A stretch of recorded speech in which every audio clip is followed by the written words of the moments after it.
Greatest problem in the Catholic Church today is comfort. Because we're too comfortable, priests, bishops, cardinals, all of us, myself, Jesus can't work with that. He doesn't, Jesus had nowhere to rest his head. Jesus was the poor man of Nazareth. Jesus grew up poor. He lived poor. He was born in a manger.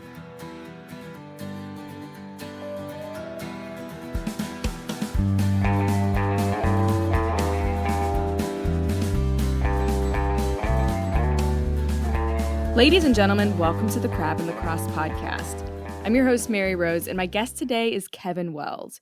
He's an author of numerous books, but today we focus on his most recent book, Priest and Beggar, which is about a priest local to the DC area who has a cause up for beatification right now.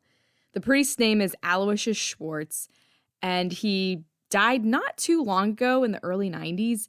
And when you get to know his story, you'll see that he's kind of like a male version of Mother Teresa. He dedicated his life to serving the poor. In particular, he founded homes for children in the Philippines, in Korea, and later in Mexico.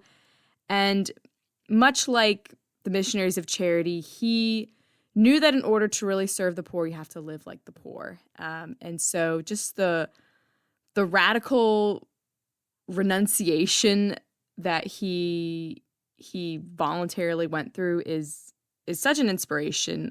You could just really tell that he's an authentic and very holy man. And I think it's so helpful in the church today because there seems to be this very unfortunate divide, and maybe this is more so in the church in America, but you kind of have, the champions of doctrinal orthodoxy on one side and the champions of social justice and love of the poor on the other side. And those are like the left and right lungs of the church. And they're so beautifully harmonized in people like Aloysius Schwartz or Mother Teresa. I'll tell you what, this interview was a kick in the pants for me. I was reminded of not just how good I have it, but really of the fact that I have it kind of too good. Father Al was like allergic to comfort. And I feel like I'm addicted to comfort. And so it's good to be reminded of the fact that there's so much more I could be doing with my time and with my life if I weren't so attached to comfort, if I weren't so addicted to entertainment, and just, filling my life with all of these pleasurable things that, don't even last an hour, much less an eternity. And so, it's good to get that wake-up call. It's kind of like when you read the Sermon on the Mount and you realize, like, oh, wait, being a Christian's a little bit more than, like, just being nice to people and saying your prayers at night. It's a real call to radical, sacrificial love, even when it hurts. And so, Father Al's just an inspiration in that regard. And like Mother Teresa, he really is somebody who did it all with joy. This wasn't just like a white knuckling, like gritting and bearing kind of like, oh, well, I've got to do this way because it's the right thing to do. Like he really did it with, his whole heart. And so, I just asked for his intercession, to, help me shave off a little bit of, the fat around the edges, so to speak. Anyways, I hope you will check out Kevin's book, Priest and Beggar. It's a great read. He's a fantastic writer. I love reading biographies. I just like learning about people's lives. I find that they're so much more interesting than fiction because they're actually true and real. And the book was definitely a page turner for me. And also encourage people to support the sisters that are carrying out the work that Father Al began. They don't have as much, prominence in the media as, Mother Teresa and her sisters did, but they're doing, no less incredible service. And so if you are inspired, please donate to them or pray for the success of their work. And now here's my conversation with Kevin Wells.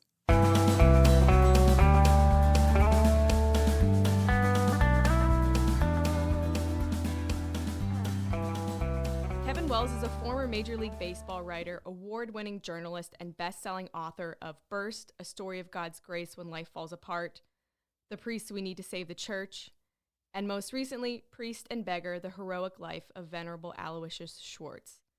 A freelance writer and an active speaker, he is also the president of the Monsignor Thomas Wells Society, which is dedicated to the promotion of strong priests and seminarians and the practice of the fullness of the Catholic faith. Kevin lives in Maryland with his wife and children. Kevin, thank you so much for joining me today. It's wonderful to be with you. I wish I was with you live, but Zoom will work, Mary Rose. Yes. This is, the grace of, I guess, living in the 21st century is that you're never too far from anybody to speak with them. No, is that a blessing or a curse? It's a little bit of both, right? Like you're always accessible, but at the same time, you're always accessible. Yeah, right. Yeah, emails are murderous to my mind. I just get them all day long. I agree. If there was one modern technology I could smash, it would probably be emails. I'm with you. I clear them out every morning. It takes a good hour or two, and it does. Yeah. I know. I blocked that into my schedule. Like, okay, set a timer, 30 minutes, just emails, go. And it doesn't like completely wipe them out, but at least it's like, cleans up the clutter. It's like a black mold. They just keep replenishing. And the older you get, Mary Rose, bad news, the more you get. So it doesn't lessen. Yeah, I know. I was a teacher before my current job, and so it was like not only like constant emails from the school, but then from parents and then from students who email you just in the same way they text, like no subject, like no greeting, just like, hey, So I get probably slightly less emails now, but I also somehow have like more email addresses. I have like 5 email addresses now that for like my various jobs. Yeah, I got the same problem, but we shouldn't. It's Thanksgiving. I know. We shouldn't be complaining about. Life is very good, and I give Thanksgiving to God for everything. It is. I mean, yeah. Actually, I want to get into your book about Father Aloysius, but the sufferings of this email are nothing compared to the things that he witnessed and encountered. I'm with you. So how did you first become acquainted with him and his story? Well, in 2019, I had written a book called The Priests We Need to Save the Church, as you had sort of talked about in the bio, and it really got out there, and which surprised me. It was a great surprise, but it got out there, and I guess 3 or 4 months after its release, a married couple came up to me at a function, and they said, "Kevin, we know who the priest we need to save the church is, and his name is Venerable Aloysius Schwartz, and we would like you to write his biography." And I had no desire to write this priest's biography, just because, I had heard of him because he's from Washington, but I just wasn't in the mood. I had never written a biography, and I didn't know much. He just didn't. Well, let's put it this way. The last thing I wanted to do was write a biography on Venerable Aloysius, and I told them as much. And they before they left, they handed me some reading material on this man, and got home, forgot about it, shoved it off into my desk, and about a month went by, and I picked it back up and I started to read what they had given me. And I tell you what, Mary Rose, I had spent many months prior to writing The Priests We Need studying the lives of the great priest saints: John Vianney, Bosco, Neri, Damon the Leper, John Newman, all the greats, all the paragons. And what I had read about this Father Al, this Venerable Al Schwartz, I had not read before. And I called them up and I said, "Hey, you know what?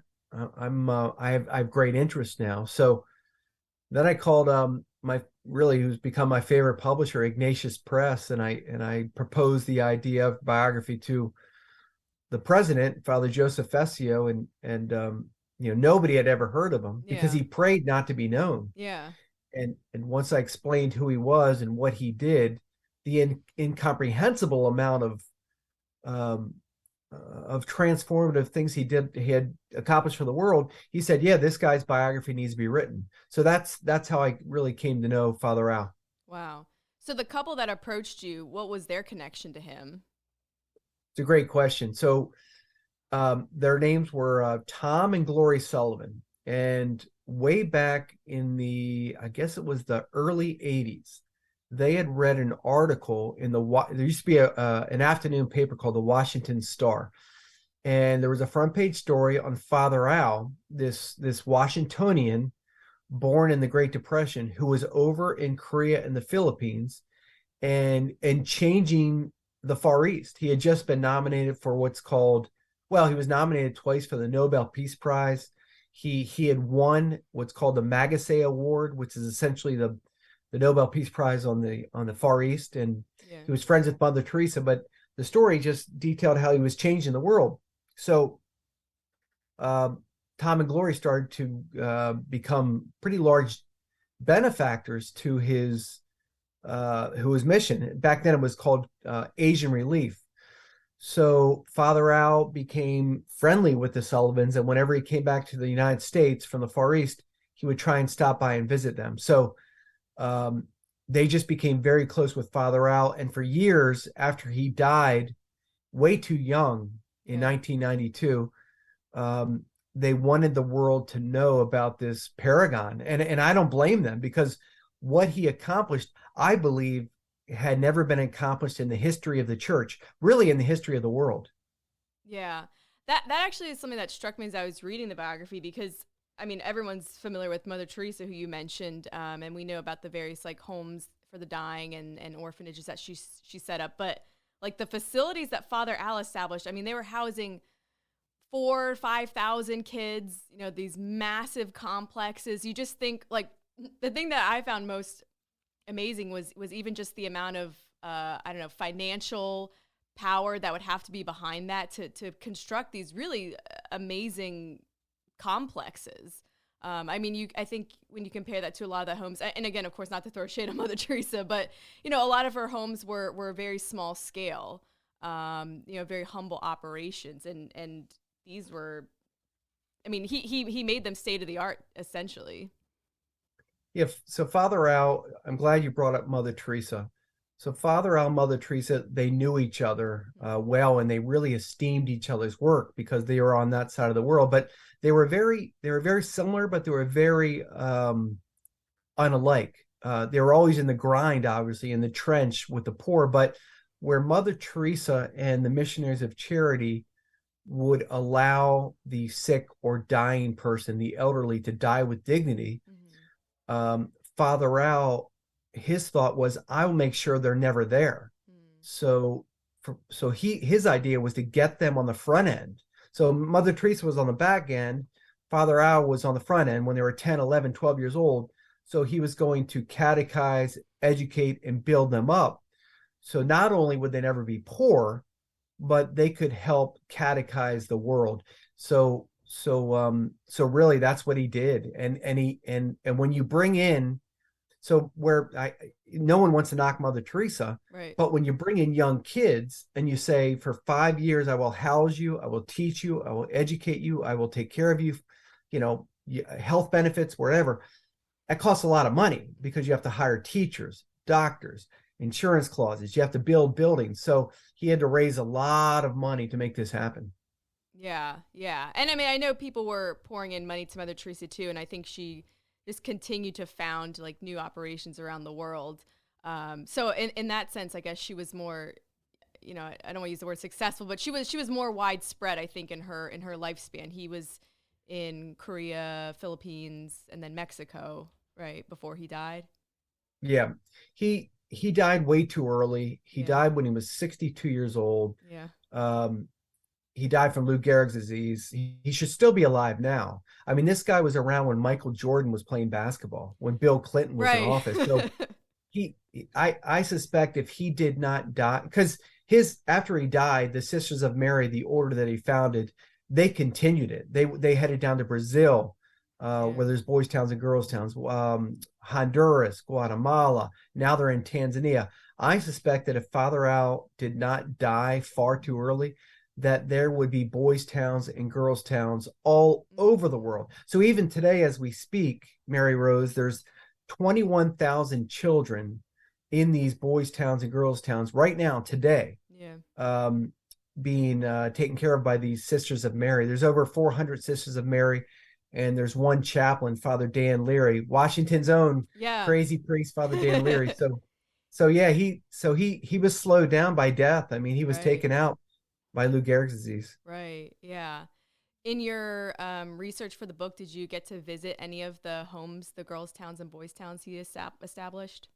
I did. I when COVID hit, right when COVID hit was when I signed the contract, and I had to do a lot of research. So I got down to Chalco, Mexico, where there's 3,300 girls, and I spent 3 weeks there in the spring of 2020, where I interviewed sisters that took care of him as he was dying.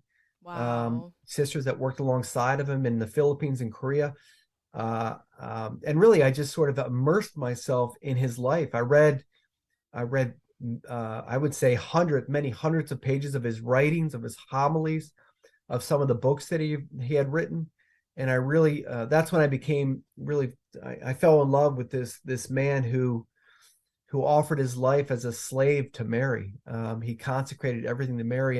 And I understood that very few people, I venture to say very few people in the history of the world lived as raw, lived as austere, lived as poor as a priesthood. He wanted to be crucified to the cross. His whole idea is I want to be Jesus, the starved man on the cross in my priesthood.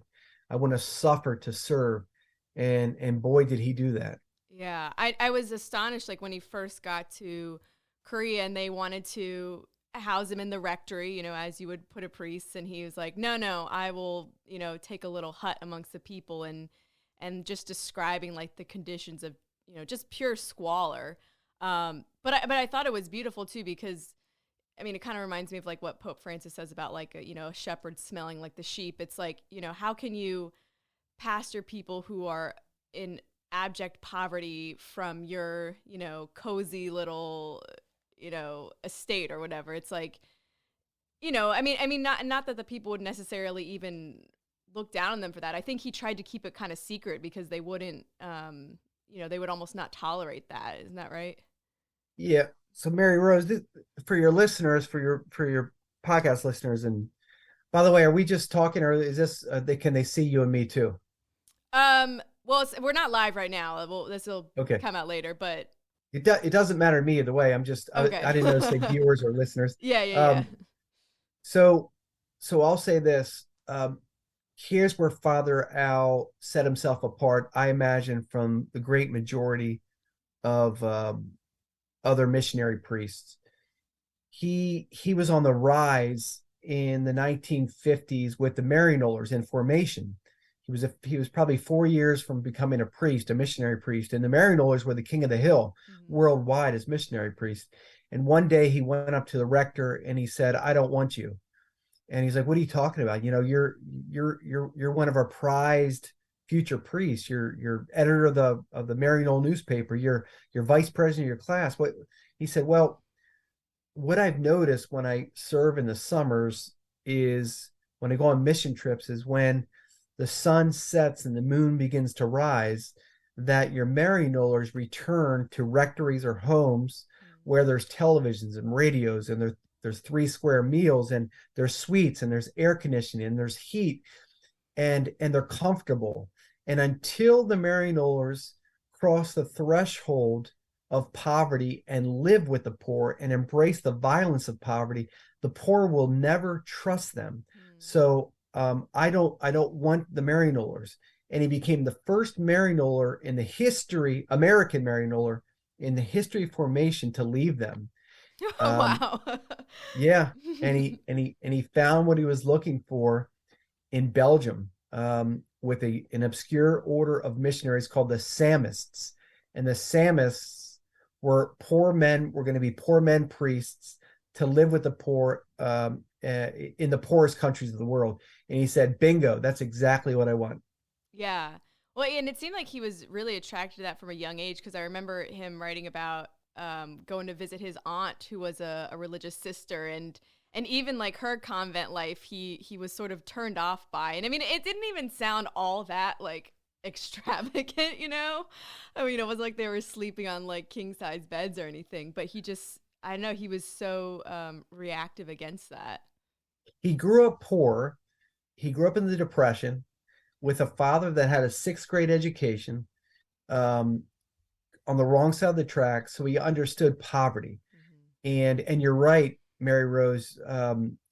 He was very uncommon, even as like a 12-year-old boy, when he saw Sister Malfrida, his aunt, who this is kind of crazy. So she was living with other nuns in DC, serving the blacks, who at that point in time were looked as second-class citizens in society. Right. And here's Sister Malfrida, who was actually the principal of the school, who lived among the blacks, but she returned to her convent at night, and the convent was pretty comfortable. I mean, there was always suites laying around, and Yeah. there was comfortable couches. And Father Al, in his diaries, even as a little boy, so Sister Malfrida never knew this, but he wrote, part of what my aunt's sister does is, the word he used was phony.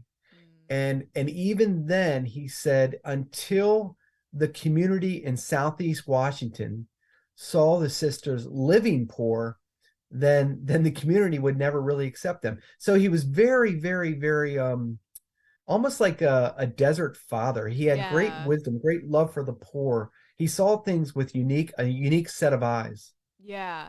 Yeah. And I think that's so important, because in today, like, especially in the political climate, like you'll have a lot of people who kind of have a lot of talk about like the poor, we need to serve the poor, we need to help the poor. And they kind of say all these like nice things from their like high lifestyles. And even some of the bishops, will talk a lot about the poor, but then they go home to their $1 million, condo or whatever. And it's like, I mean, that's one of the things I actually do like about Pope Francis, is the way that he does talk about the poor, but he also seems to want to live kind of a simple life, that it doesn't seem, I mean, I know there's plenty of criticisms to be made about him, but it doesn't seem to me phony or two-faced when he like wants to care for the poor, but also like in his own life. Like, I remember reading once he was like going on a trip and he had like 3 things in his suitcase, and it's like, good. Like he's walking the walk and talking the talk.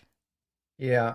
So I'll address a few things you said there. So as far as the bishops, American bishops or bishops worldwide, until they begin to amputate their comfort, annihilate their chauffeurs, their cachet, their chefs, our church will continue to crumble. They're chefs. That's what drives me crazy. Like, how do you all have personal chefs? It's staggering. It's stunning to the mind. I know that Peter and James and John and those guys, they didn't have chefs.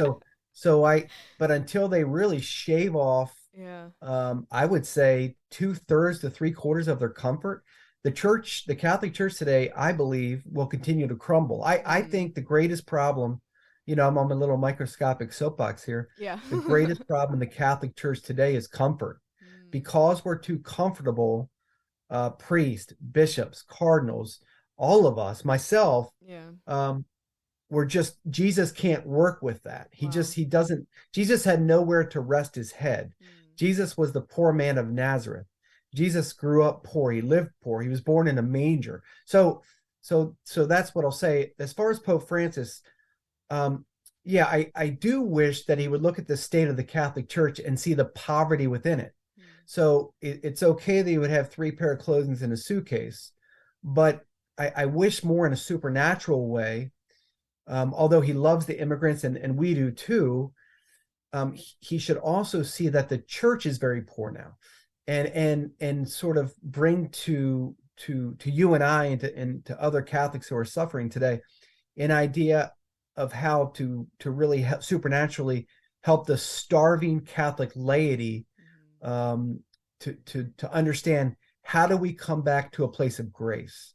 How do we help our families? How do we help society, our neighbors, or sort of our church that's bleeding out its members after the pandemic or whatever? So there's great poverty, I think, now more in the church. Obviously, there's poverty everywhere. But I think there's a great poverty within the church itself just because we're bleeding out. Right.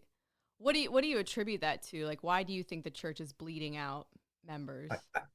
I think we're too comfortable. I think that teenagers, college-age kids, and post-college kids, they see the church for what it is. A lot of it is hypocritical. So we can talk about feeding the poor and helping the immigrant, but when the let's just say the catechesis at the parish is thin, Yeah. or let's say the high school youth ministry is just sort of social justice geared or oriented, or it's just there's no true prophetic voice from behind the ambo at Sunday Mass, or maybe confessions only offered 45 minutes on Saturday. Yes, You know, that is a crime. yeah, and I do think Catholics see this for what it is. Yeah. It's a facade. Right. Until the priest or pastor or bishop wants to offer confessions every day before or after daily Mass, until they live in a poorer dimension, until we see that these folks want to live like Jesus Christ in persona Christi, well, then I think the laity are just gonna bleed off. And I'll say this last thing, and I'll kind of quiet down here, Mary Rose, is I believe that the Catholic Church, for many, many, many years, we're going to look back to how it handled the pandemic in 2020 in March, and it will feel great shame.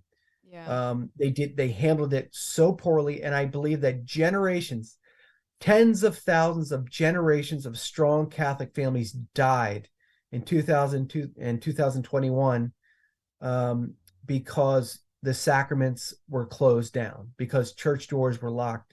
And when dispensation, so-called dispensation, ended and bishop said, come on back, well, millions said, nope, we're not, because you always told us the Eucharist was a source and summit, and absolution in the confessional box meant everything, and that the sacraments were the foundation of who we were as Catholics. And for you to lock the doors at the first blush of maybe catching COVID, not coming back. So I think outside of the finger of God, we've really got a long way to go. We can, I mean, obviously we can make it happen, but we're going to suffer for a while longer. Right.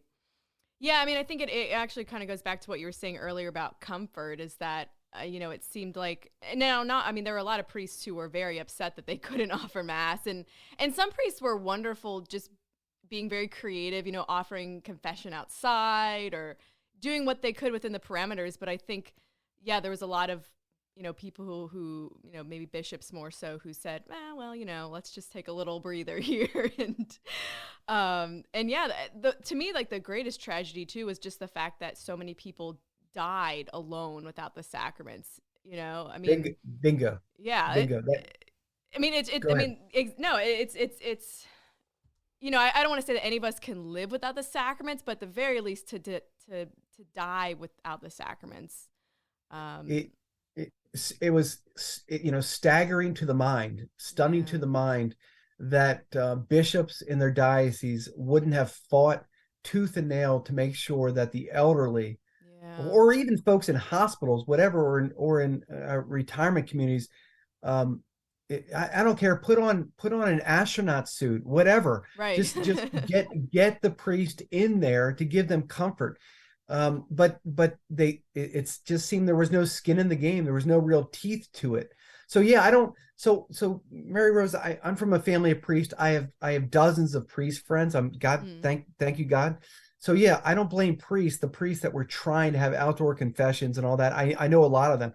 I know priests that celebrated Mass, I'll be candid now, off the grid when they were told not to. I'm just going to say it.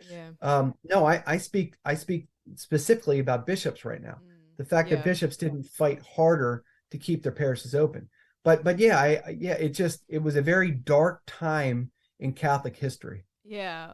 Well, I mean, even to like reading this book and hearing about the opposition that Father Al faced from bishops, this is not really a new problem, and it was actually kind of sad to me, like the way I can't remember if it was the bishop or Archbishop Sin, is that his name?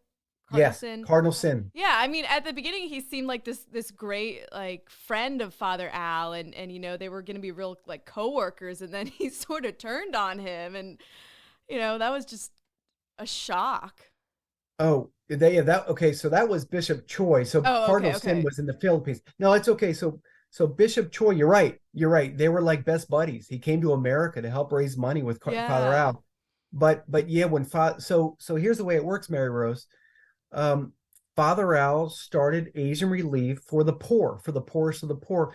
And when hundreds of thousands of dollars from Americans, generous Americans, started to come in the early 1960s, this is post-war Korea, the Bishop of Korea at that time, Father Al's friend, started to dip into Father Al's funds and use it for the money for building projects, or to give to a relative who was a priest, et cetera, et cetera.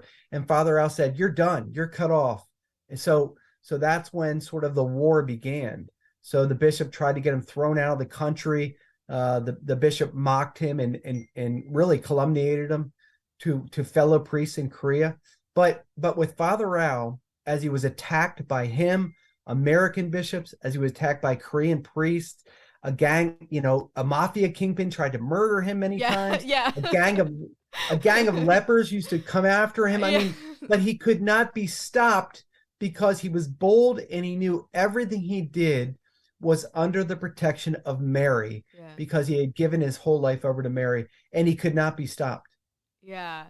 No, I mean, I love that. I loved his tenacity because, like we were mentioning earlier, there's something in him from a very young age that he was just absolutely, totally resolved about what he wanted to do, that he wanted to serve the poor at the most austere level. And I mean, I think just an ordinary person, like when you have all that pushback, you kind of think like, oh, well, maybe am I doing something wrong? Maybe I should change. Like, maybe this is not what God wants me to do. And just the fact that he was able to push through all of that, all that opposition from church leaders, like it must have been a real like supernatural grace. Well, he came out of the birth canal very bold and very strong, very holy, and he had a ferocious love for the poor. And if he sensed that anyone was going to come after the dignity of the poor, or try and take away from what he was trying to bring them, boy, did he get hot. And he just had a heart for the poor, because Jesus was poor. He wanted to serve as Jesus did, for the poor. So Mary Rose, there was a streak in him. I believe, he, in researching his life and researching, how he lived his 62 years, it kicked me in the teeth, because he was so powerful. He backed down from nobody. He feared nobody. The only thing he feared was sin. I don't even think he feared God. He just feared sinning. Yeah. But I kept thinking, how does he do this? How does he live in a shack for 5 years? How does he beat back American bishops? How does he get on a plane to confront the Pope? How does he do this? Well, because Mary told him to go to the worst places. Mary told him to serve the poorest of the poor. So he was never going to stop working on behalf of Mary. Yeah. Yeah, and I love the story that you included just about his devotion to like the Virgin of the Poor, like this like French devotion I'd never heard of, and like this little kind of miracle. Can you share a little bit about that for those who haven't read the book yet? Yeah.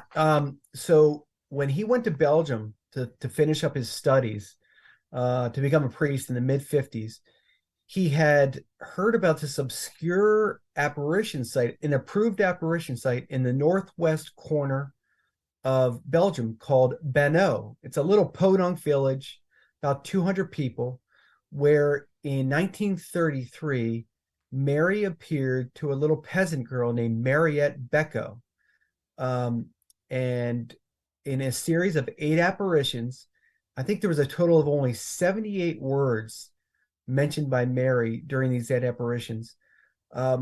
Father Al fell madly in love with this apparition because of what Mary essentially said to Mariette. It was the first time in the history of Marian apparitions where Mary revealed herself with the poor. She said, I am Mariette, I am the virgin of the poor. I come to bring relief to the suffering. And it was really the third apparition that really pierced Father Al. And it was on this night, it was in January, it was a very cold night, and Our Lady had sort of coaxed Mariette out of the house, and there was a formerly sort of unseen little brook of water, and Mary had encouraged Mariette to plunge her hands in the cold water. It's kind of a mean thing for Mary to do, right? Yeah. kind of a nasty thing for Our Lady to do, but Father Al saw in that third apparition that it made perfect sense, because Mary was asking Mariette to understand or feel the humiliations of her son on the cross. And it was a continuation of Fatima, where unless folks were really, in a certain sense, making penances or mortifying their body for the poor sinners that nobody was praying for, then the work of God would always be somewhat thin. There had to be a cost to his service. There had to be a pain, a violence, I should say, a violence to his priesthood. He would have to suffer as Jesus did on the cross if he was going to serve Mary well. So that's when he said, really, that was around the time where he said, Mary, I want to serve you for the rest of my life. And I choose to be Jesus, the starved man on the cross. I want to meet people as your son meant people. Your son suffered, and I want to suffer too. Yeah. Have you ever read Fulton Sheen's autobiography? I've read a lot of his books. Okay. I Treasure and I think it's called Treasure and Clay. But that was oh my gosh, I listened to that in an audiobook about 10 years ago. Okay, yeah. Well, it reminded me a lot of reading Father Al's, because I think he has a section in there about the priesthood called Priested Victim, and that was like a huge theme in his priesthood that I'd never honestly heard anyone talk about before I read Fulton Sheen, where it's like the priest is as much the priest as he is the offering or the victim. And that would seem to be a huge theme in Father Al's priesthood, especially, as he was diagnosed with ALS, and he really viewed it as a gift, like a gift to offer back to God. Oh, Mary Rose, you're my new friend. I'm so glad you brought up Fulton Sheen and victimhood. I was in Cleveland a few days ago speaking to about 60 seminarians, and I brought Fulton Sheen's book, The Priest Is Not His Own. It's about the priesthood. And I mentioned in chapter 7, I think, was on the victimhood of the priest. And Fulton Sheen says, unless the people see the scarred hands, the bloodied hands of you as a priest, they'll never trust you as the victim.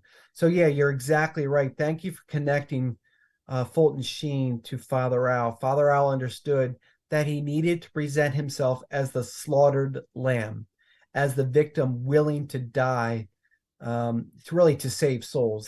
That's all Father Al wanted to do, is he wanted to present himself as a victim. Yeah. And Fulton Sheen, he talked about how I think he started off his Life of Christ with this, where he said the Antichrist will be like Jesus without the wounds, like it's Christ without the cross. And he said, that's how you'll know, that's how you'll be able to identify the Antichrist. He said he'll be this great humanitarian, this seemingly benevolent figure, but he will have no wounds. You're pulling out all the great quotes. I remember that quote as well. Yeah. It's like the phantom Jesus, there's no cuts, there's no scabs. Which again, I think clean. Is a lot of bishops. I think a lot of them, talk about Cardinal McCarrick. I mean, he was always collecting money to give out. He seemed to be this great humanitarian kind of figure, and that's why he had so many connections with wealthy people. And then, not only was he not a generous person, but far worse. We don't even need to go into McCarrick. we could just talk about the modern day bishop who's in the chancery today. We are undergoing civilizational collapse today in the world. Our world is insane. What we're doing to young children that want to change their gender, marriage, shacking up. I mean, all across the board, God's natural laws are falling like dominoes. And because I would argue, because bishops are too comfortable, they've bent their knee to the world. They've genuflected to the world because it's just too hard to address the third rail moral topics. The sins that cry out for vengeance, they won't touch. So as they remain silent in their comfort with sort of the verbal straitjacket, the contraception of their prophetic tongue, we will continue to undergo collapse. So yeah, so the opposite of that is Father Al. Father Al, he I could tell you so many stories, but we don't have time on this podcast. Yeah. But Father Al wasn't putting up with it. Right. If he saw something that was immoral or something that was not right in the church, or he spoke his mind instantly. He was a bold man. Yeah. Yeah. No, and it kind of got him in trouble in the seminary a little bit too, right?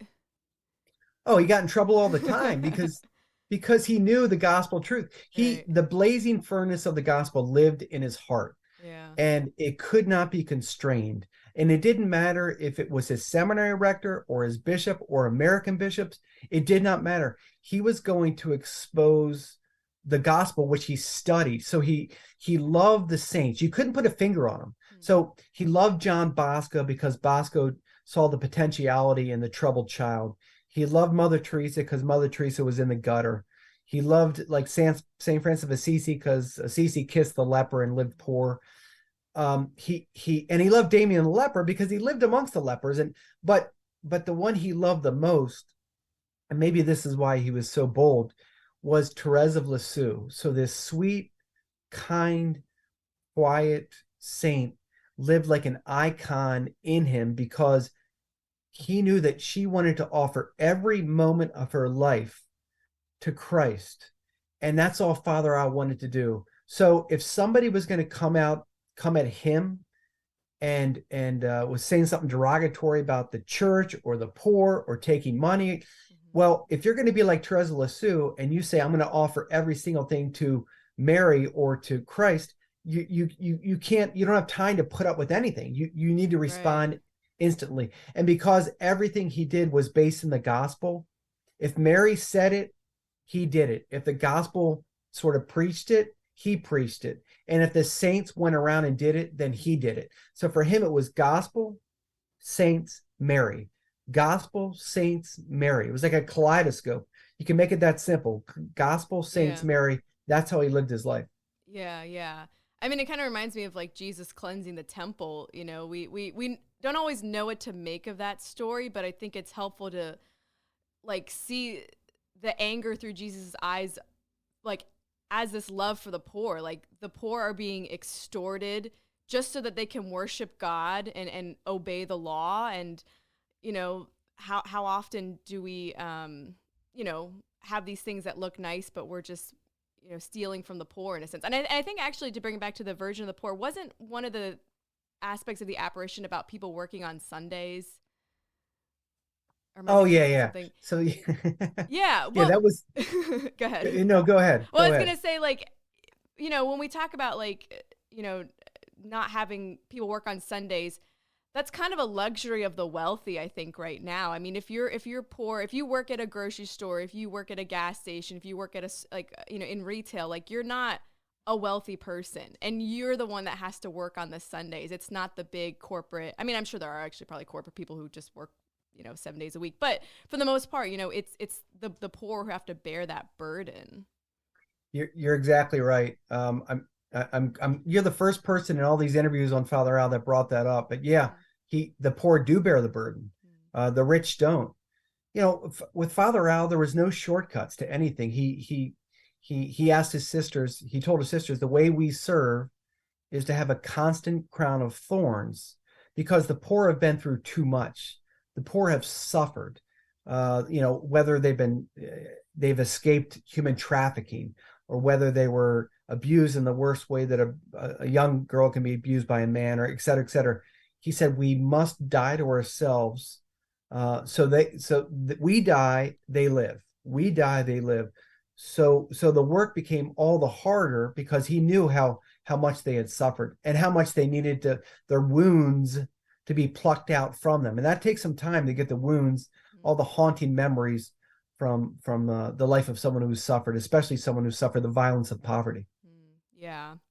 So after studying his life and writing about him, did he like convict you to personally change things about your own life? Yeah, well, yeah, like I said, he kicked me in the teeth. Yeah. I mean, he'll humiliate you. Yeah. Um,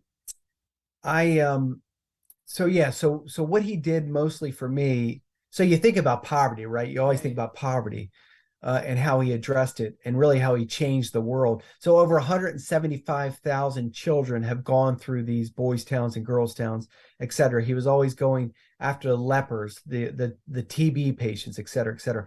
But how he changed me was, he knew that until he had turned his life over to prayer, intense prayer, he prayed 3 hours every day, at least 3 hours every day, at least, he couldn't do the work.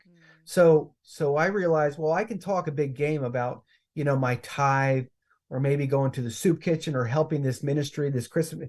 But until I spend time in silence and meditation or in front of the Blessed Sacrament with Christ, then I'm not much. So I've really increased. I think I've intensified my prayer life. And like with Father Al, through that prayer, through reading scripture, through trying to be a saint, reading the lives of saints, then as a consequence, I think I've been able to see the poor with clearer eyes. He always saw the poor with clear eyes. So I think maybe that's what's happened with me. I think I've prayed a little more with Father Al in my mind, so I'm seeing the poor a little more clearly. Yeah. I mean, he definitely also just convicts me of like trying to figure out like what my life should look like. I mean, I don't think like people would look like I'm a campus minister. Like, it's not, a 6-figure job, but at the same time, I have more than everything I could need, in terms of physical comforts. And I struggle with this myself. I'm like, well, it's like I like to shop, like, well, clothes are pretty cheap these days. Like, how many pairs of shoes do I really need? And it's just, it's a challenge, I think, to, I think some people have a certain vocation, obviously, to radically gift themselves to the poor. But, for the lay person who wants to like have a family and kind of be in the world that they were born into, like, what do you think a life of, like, how much should we embrace poverty? If our paycheck is decent, like, how much should we embrace poverty in spite of that? Well, I think what Father Al would tell you, Mary Rose, is he would say, okay, so Mary Rose, you work as a campus minister. He'd say, here's what I want you to do. Here's what I want you to consider. Look at your life. And he would say the same thing to me. Look at your life where you're too fat and comfortable and lazy, where you're too soft. Yeah. And start attacking that, start annihilating that. So you realize, well, I spend too much time on social media. Father, I would say, crush it. Make a plan and crush it. So I spend too much time watching cooking shows. Crush it. So what he would say is, get a piece of paper out, put these things down that where you're living fat, where you're living soft, and begin to amputate them. And what he would say is, you'll notice that you have an additional 4 to 5 hours a day. Yeah. So with those 4 to 5 hours a day, do the best you can to offer yourself to your spouse or to the students that you work with or to those around you. Give it to Christ. As I gave my priesthood to Mary, he would say, you take those 5 hours where you've sort of diminished your softness and give it up to God. So he doesn't just say, give me money, give me money, give me money. Right. Although he does believe in the tithe. Yeah. He would say, well, no, become poor yourself. When you become poor yourself, you become more like Christ. So he would say it with those hours of the day. Crunch those hours of the day that you're sort of wasting and give those to God. Yeah. Which, like, I don't know if you do you have like a smartphone? Like, I mean, you probably do. You're like a normal person, but like, you ever go and check like the screen time? That's like probably the biggest conviction is when you pull up the screen time and you're like, oh wow, cumulatively 5 hours I've spent on my phone today, and you don't think you've been sitting there for 5 hours, but just half an hour here, 20 minutes there, blah blah blah, and it's like, okay, wow, I have a lot more time than I think I do. I'm with you, man. It really, I am. It's the scourge of society, and I believe what you just said is it's probably, in my opinion, probably the greatest addiction in the world today, more than pornography, fentanyl, alcohol, all that stuff. Yeah. Shopping for shoes. I think it's the time that we waste on social media. Now, I'm that's just me, but if I'm like a pig with my snout in the trowel, and the trowel's my cell phone, then shame on me. I'm just a hog. So back to the original point, Father, I would say, shame on you. Cut it out. Yeah. Get it out of your life. And he would say, like 6 months later, when you look at your cell phone, you see, man, I was only on for 16 minutes. Right. He'd say, good on you. You're living poor. You're living with Christ. Yeah, I like that. And it's true. You talked about just your prayer life helping you to be able to see the poor more clearly. I mean, how often is our gaze directed at this, little, 3x5 box? I mean, it's something we'll have to answer for. Oh my gosh. Yeah, man. I'm scared to death. There's no shortcuts. I know. It all becomes revealed one day. I know. Everything that's hidden will be made known. Yeah. Although social media is pretty good at revealing all of the hidden things, but not yeah. not always more for the and best more reasons. as time goes on. Yeah, absolutely. So were any of Father Al's relatives still living that you were able to meet? Yeah, very sadly. So one of my I guess I would call him the greatest source of the early years was his brother Lou Schwartz. So Lou was 90, and I would visit him in his home in Kensington. And he would tell me, and it was wonderful because I didn't have a lot to go on for his early years during the Depression. Yeah. And Lou shared so many stories, and he was so excited that his brother was going to have a biography written about his life, and he shared. But he died about 3 months before the book was released, which was just a terrible sadness because he was his brother's biggest fan. So yeah, but he has two other sisters, and one I spoke, who lives in Florida. I've spoken to a lot about his life. Okay, were they all younger? I'm trying to remember where he was in the lineup. Al was 3. Okay. The 2 sisters were younger, but his brother was older. Okay. Wow. And then you said you also got to meet some of the sisters that cared for him, in his last few years. So what was that experience like? What did they, what were their memories of him? They said he was a saint. You would talk to them. I talked to Sister Margie on that first day I was down. We had about an hour together, and she took care of him as he was dying of ALS. And as she spoke of him, she cried. It's almost like he died the day before. Wow. The love that they still have, really literally 30 years later, we're in 2002, 30 years later, is still raw. He lived like a saint. He looked like a saint. His face shone like a saint. He did things that saints do. They when they speak of him, it's like they speak of how they would speak of Jesus, or how they would speak of the Blessed Virgin. They view him as the saint that they know he'll soon be. Did you get to talk to any people who were like kids in the girls' homes and boys' homes, like that knew him as like the chaplain? Oh yeah. So I would say maybe a half dozen to a dozen. I spoke that so now they're 40, 50 years old. Oh yeah, they told me a lot of stories how Father Al would come in. He's kind of funny. Yeah. He was an athlete. He ran 7 or 8 miles every day, but he was also funny. Like he was very strict as far as, you know, hey, look, you've been brought into these boys' towns and girls' towns. You're very fortunate. We expect a lot out of you, but let me do it. Let me show you a magic trick, or Hmm. let me tell you the latest joke. Or so he kept things light. Yeah. But he also wanted them to be saints. He emphasized the daily rosary. They prayed the daily rosary. He emphasized weekday masses. They had weekday masses. He spoke to them. He gave retreats to them all the time. He emphasized the need for sanctity in their life, and most importantly, what he had really hoped that they would do, and what he emphasized was that they would leave as graduates and catechize the world. um, he used to tell them, nobody knows the apparition of the Virgin of the Poor in Banneau, Belgium. You are to tell the story by your lives. Hmm.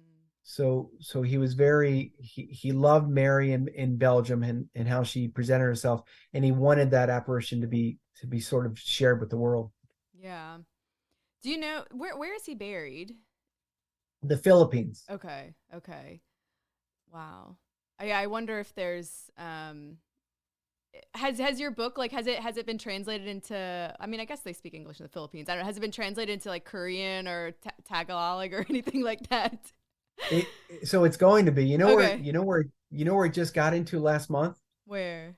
which I love. What country? So Mary Rose, a little trivia here. Okay. But your opinion, what country right now in the entire world most needs, um let's just say, uh the true Catholic Church shown to it? Think about it. Even in the last few days, Hmm. some of the news that's popped out of the Vatican might give you the answer. That's the hint. But what country really needs to learn about Father Al and the Catholic Church? I mean, when I think about the country that needs to hear the gospel the most, I think of China. But Oh, well, all right. I'll tell you, Germany. oh, okay, okay.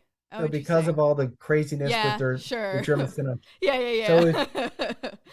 so it's just They published need in to be, Germany. they need the gospel rediscovered there. Yes, right. Yeah, they've re-engineered it. So Mm. yeah, it was just published in Germany. It'll be published in Spanish, Okay, great, and great. it'll be in the Philippines too. That's fantastic. Yeah, I mean, it would be really cool to go over there and see. I heard that the largest, I don't think it's Catholic, but the largest Christian church in the world is actually in South Korea. So it'd be interesting to see just the ways that like Christianity and Catholicism have grown in that country, like, since Father Al's time. Well, I'll tell you this, Mary Rose. As we speak, I believe there's 7,000 children in these boy in there's two girls towns and there's two boys towns in the Philippines right now. So really they've been graduating from these authentically Catholic communities for the past, let me think, shoot, 40, 45 years. So as they graduate, they're fully catechized. Hmm. These are sort of these are Lazarus's pulled from the tomb. They were very poor, Hmm. and they're brought in to these schools for 5 years, where they come out as catechized light. They're like bright hallelujahs of hope for the world. So the Philippines has literally had many tens of thousands of these graduates pour into Yeah. throughout the entire country. Yeah, that's amazing. Um, so I'm curious because you mentioned you visited Chalco. So I was supposed to go there, well, next month, but Father Larry, of course, like with his surgery, we're gonna postpone that trip, hopefully with the college students in the spring. But when I was looking at things about Chalco, there's this really weird article that I think was published by like Vox or one of those type of publications about Chalco. Do you know what I'm talking about? Did you ever come across that article? It was about like Yeah, the I haunting of Chalco.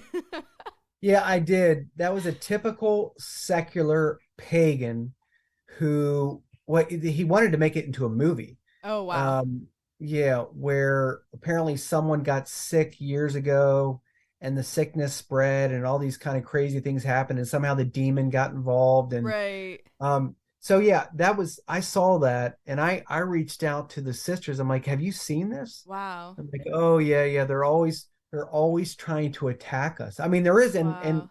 there's a real element of Satan down there. So Father Dan Leary tells me, because so many of these kids come into these communities I'll repeat, having been abused in horrific demonic ways by men and women both. They come in, and some come in with oppressions, some come in with very scary things. So yes, some of that is brought in. It's Father Dan's and the sisters' work to constantly work to remove these demons.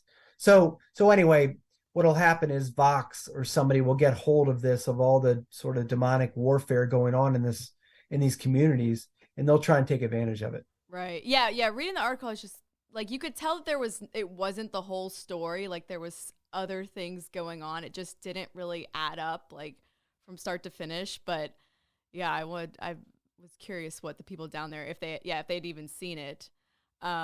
So Father Dan, he's the chaplain there down at Chalco. Is he the sole priest who ministers to those thousands of kids?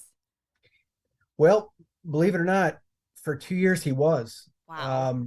Recently, I would say within the last 6 months, a priest from Mexico now lives on campus who helps him. But Father Dan he travels really throughout the world.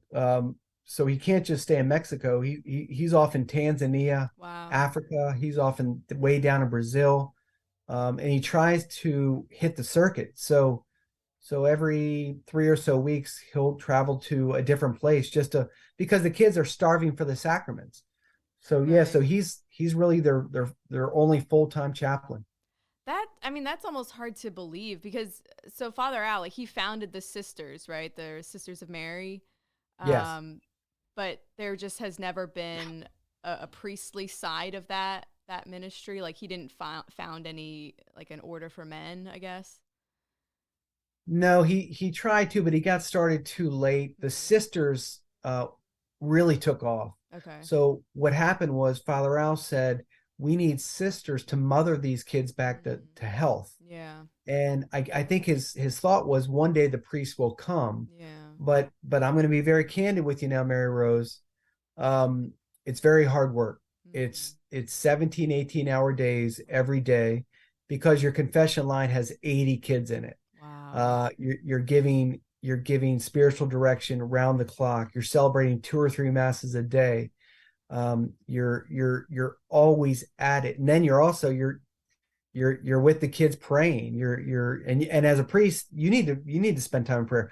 So Father Dan, he has no days off. There's no golf outings. There's no Rehoboth Beach. Right. It's 365. So it's hard work. So he's the first one since Father Al died 30 years ago to step in and say, yeah, I want to do it. Really? They had no interim chaplain?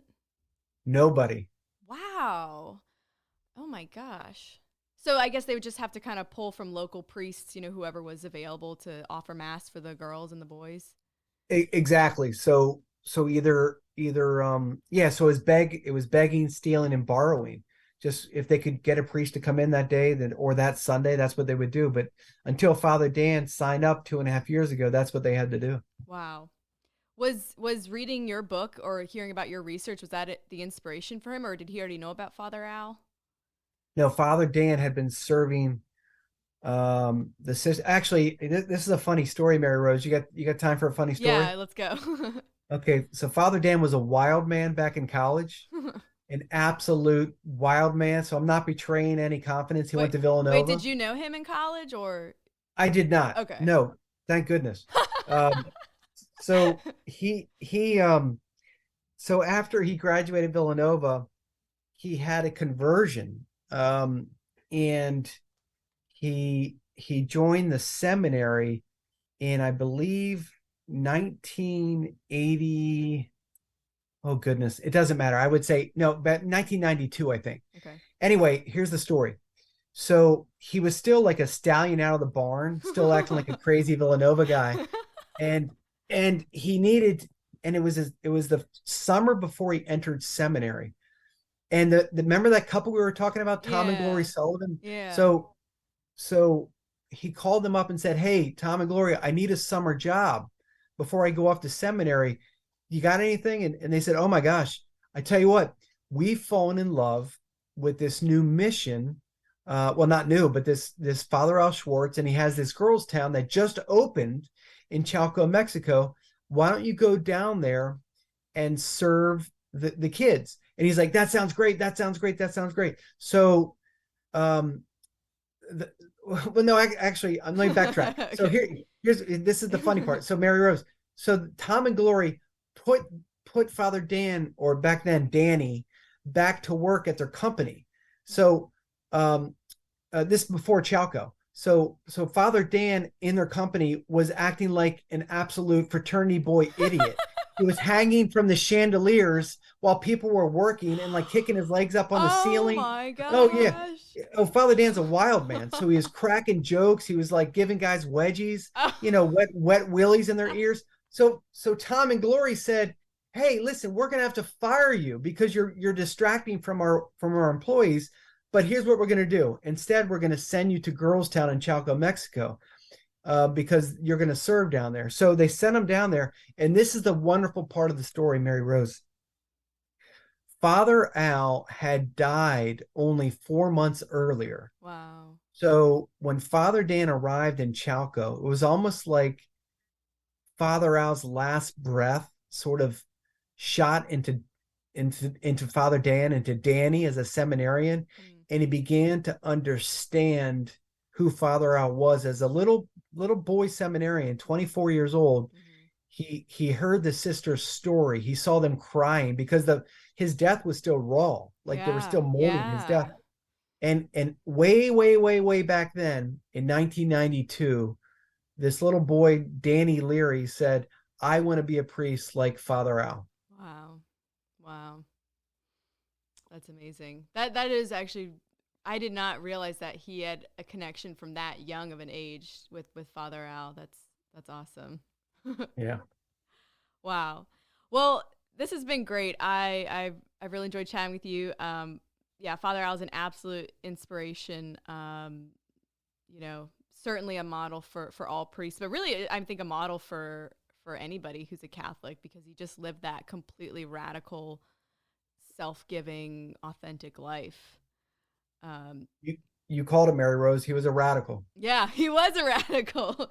I mean, Jesus was radical, we're called to be radical in the right way, but anyways. Yeah, he was John the Baptist radical. That's it. Yeah. He was radical in the way that the best radical saints in the history of the church were. He lived on a limb his entire life because he wanted to serve Mary, and he wanted to show the world the fullness of the gospel with no exceptions. Absolutely. Are you working on a book right now? Anything new? I am, but top secret. For right now it is top secret. Okay. But yeah, I am. Okay. Yeah. Please pray for me that I can get this thing out of me. For sure. Is it going to be with Ignatius Press again? Yeah, I think so. I think it will be. Okay. They are a great publication, and also this is completely like random, but I love the way they put this book together because it has these little flaps that you can like use as bookmarks. Isn't that great? Like, why did it take us so long? Like, how did we suffer through those like removable jackets for so long when they're just like, wait a second. I'm with you.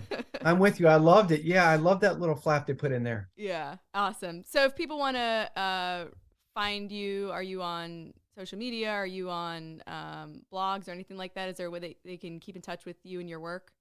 Yes, they can go to, well, if they want to, I really encourage them to pick up Priest and Beggar. If they want to pick up a copy, they can go to Amazon, or they can go to priestandbeggar.com. That's a really good site. As far as following where I'm giving talks or whatever, kevinwells.org. That's kevinwells.org.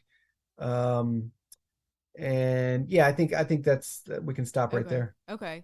And if people want to support the sisters and Father Dan in their work? Do you know a place off the top of your head they can do that? Oh man, yeah. I changed my tithe once I discovered, Yeah. who they. I didn't know who they were. Like I didn't know anything No, about I them. never heard of them either. Yeah. Yeah. So now I know who they are, and so yeah, worldvillages.org/poverty, worldvillages.org/poverty. Um, I would really encourage your listener to at least go on worldvillages.org just to see the what the work they do. And last thing I'll say, Mary Rose, here's why I love World Villages and what the Sisters of Mary and what World Villages do is because not only are they bringing in the most vulnerable, the poorest of the poor, but I've come to believe, and I really believe this. This is no shuck and jive, that they right now are the strongest force for providing Catholic missionaries in the world today. Because Wow. every year, these 18 and 19-year-olds graduate from these boys' towns and girls' towns, and they go into universities and colleges or maybe workplaces, and they are on fire with the Catholic faith. And just like Father Al, and just like the sisters, they are bold and they are unafraid, and they do not bend their knee to the culture. They do not bend their knee to the world. They speak truth because they don't know any better. They just know that they were saved. Wow. They lived in poverty. They were saved. So their thanksgiving is to show the world who Jesus Christ is. That's amazing. Wow. Praise God. Well, thank you again so much, Kevin, and best of luck with your next book. Thank you very much, Mary Rose. It's been great.